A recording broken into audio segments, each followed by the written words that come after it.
last night there was an interview that came out that featured Dolphins quarterback Tua Tagovailoa. He was on the Dan Le Batard Show, and at one point he was asked about his former head coach in Brian Flores. And it was something that it seemed like from the interviewers they were trying to figure out a little bit more there. Tua was holding off a little bit at first, but eventually he ended up being very candid with his experience with Brian Flores as his head coach. And he voiced some frustrations with the coaching and the overall mentorship style of Brian Flores with him when he was in the beginning stages of his career. He spent his first 2 seasons being coached by Brian Flores after he was taken in the first round of the 2020 NFL draft. And it sounds like behind the scenes,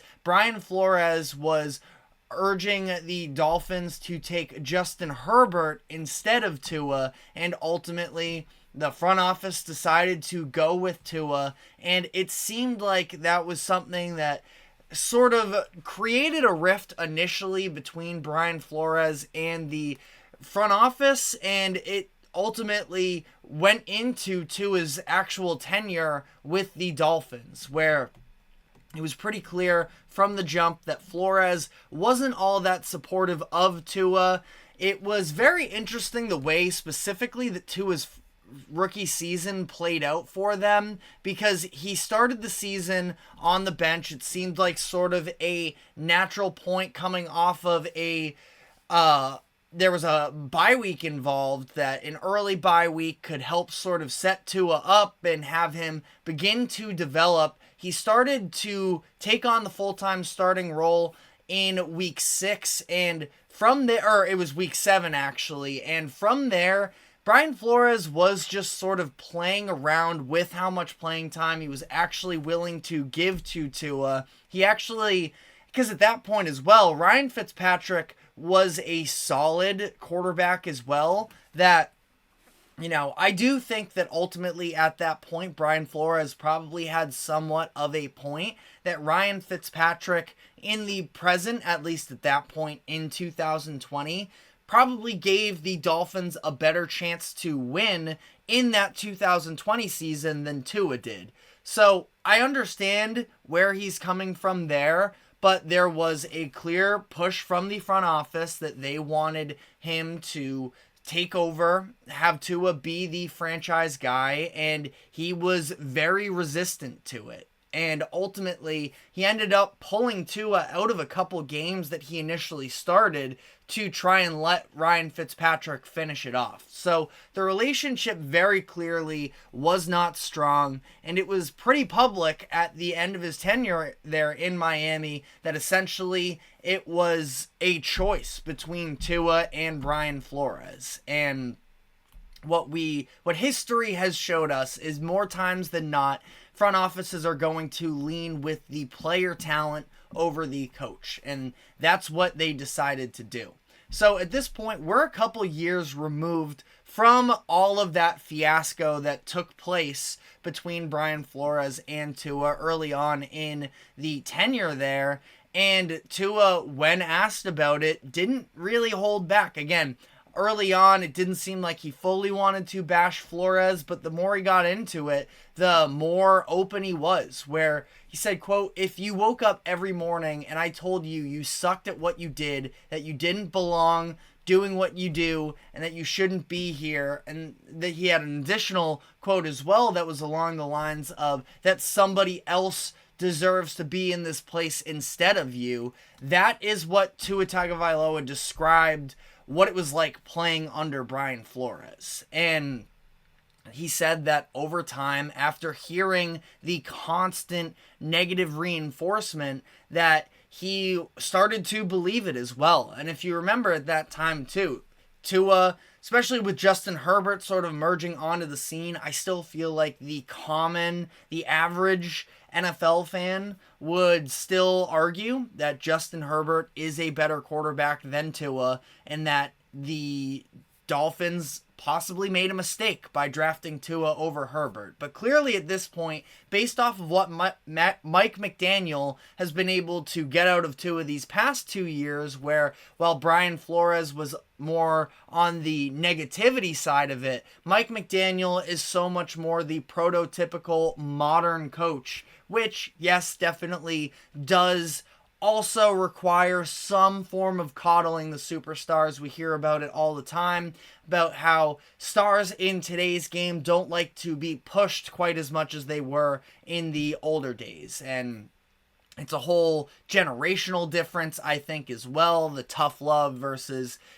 positive upbringing and all of those things, which is fair. I think that the human psychology aspect of it is interesting. And there is definitely a difference between the older generation to the newer generation. But that being said, you do sort of have to adapt to the times. And for Brian Flores, I understand. He came up as a head coach under Bill Belichick, who was as tough as it gets while still also getting results. So that's sort of what he learned. I do think that, again, Tua at this point, he is almost he's talking about this interview. He's talking in this interview, years removed from his experience with Brian Flores. So, at this point, there's no real reason for him to make things up about what Brian Flores said or anything like that. I can definitely believe that Brian Flores was very harsh on Tua. Now, to what degree? That'll be a little bit of a mystery for us on the outside, but what we do know is that it's very clear, Brian Flores and his actions sort of backed it up, that he just was not in support of Tua. And to Tua's credit, I think that it is very hard for anybody to thrive in an environment where it's clear, especially your superiors, do not believe in you. So that's why it was sort of the natural move, I feel like, for the Dolphins to part ways with Brian Flores. Even if Brian Flores still was right to some degree, I've been pretty vocal this offseason that I would not have paid Tua that contract that he ended up getting, over $50 million a year. But at the same time, he's been able to produce these past couple of years, and it's been night and day, his level of impact from when he was being coached by Brian Flores to now under Mike McDaniel. For the 2 seasons that Tua was under Flores, he threw for just 194 yards per game, 6.6 yards per attempt, 27 touchdowns, and 15 interceptions. Overall, not very good. Definitely not what you would want from somebody that you took 5th overall. But now, in the past 2 seasons since then, under Mike McDaniel, Tua is throwing 272 yards per game, 8.5 yards per attempt, 54 touchdowns, and just 22 interceptions. So, a significant improvement over these past couple seasons, which is why I definitely have not been sold on Tua that he is going to be excellent for the next handful of years. But what I will say is, I'm not ready to put a cap on Tua's ceiling just now. Even if I didn't like early on, didn't love him at Alabama. I maybe thought that he was a little bit overdrafted at the time.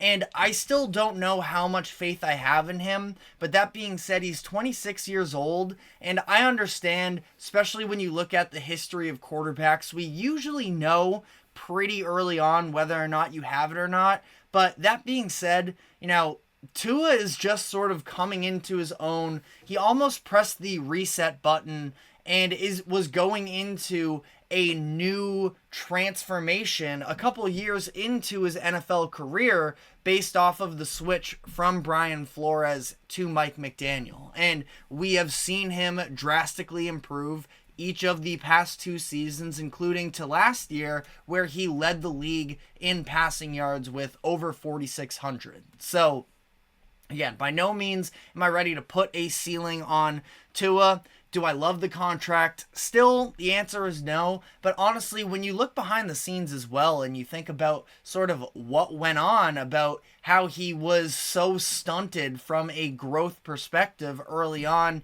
maybe he needs to be tougher. Sure, that can be a criticism, but at the same time, I think he makes valid points as well in terms of the difficulties he was experiencing being coached by somebody who seemed to have zero faith in him. And that was something that Mike McDaniel made a clear priority of himself coming into that next season, was that he needed to find Tua's confidence once again. And it seems like they're at this place. I do think that Brian Flores is a good coach. We'll see how it works out, whether or not he ever gets another head coach opportunity. I think he's a good defensive mind. Thought that he did pretty well with the Vikings last year, and I'm going to be really curious to see what he looks like this year now that he has more natural pass rushers, and he's going to maybe have more opportunities to scheme up more on the back end as opposed to their very blitz-heavy 2023 season. But that being said, the number one sort of, obviously, yes, there's some bad blood there, but more times than not, and yes, there are people actually, their biases come into play, but I do feel like the people that you work with probably have the best read on who you are as an employee, as a motivator. It was not a very ringing endorsement from Tua in this interview. One last quote that I want to throw out there is, he said, quote, "I don't care who you are. You can be the president of the United States. You have a terrible person telling you things that you don't want to hear or probably shouldn't be hearing, and you're going to start believing that about yourself." And so that's what sort of ended up happening. The terrible person quote is kind of a crazy way to frame it. Now, at this point in the interview, Tua was talking a little bit in hypothetical, of course, with this whole President of the United States analogy. Interesting word choice for sure, though, in terrible person. And, at his core, maybe that's what he feels about Brian Flores to some degree, and it can be somewhat justified. But, I think that both parties here, in Tua and Brian Flores, still have some proving of themselves that need to be done. And Tua at least has a big contract attached to himself now, so, proving himself is more in the eyes of the media and, NFL fandom, for however much he even cares about that. He's proven himself to his organization at least enough to get the money. So we'll see sort of from there where it progresses. And I'm definitely keeping my eye on Brian Flores because, again, I think he's a good defensive coordinator. And we'll sort of see how the future plays out for him from here. But definitely, again, not very positive words to use in terms of Flores, that as he goes on in this coaching search, I mean, you have to imagine if he ever gets another head coaching interview, they are going to ask him about this whole situation with Tua and probably some of these quotes that we brought up as well. So you let me know how you feel about it in the comments section. But we are now going to be moving on here to some of the quarterback battles in the NFL. Quarterback battle no more, though, in Washington, as Dan Quinn has officially announced that Jaden Daniels will be the Week 1 starter for the Washington Commanders and will be starter for the foreseeable future. So we will dive into all of that. But first, a quick break. Do not go anywhere. We will be right back.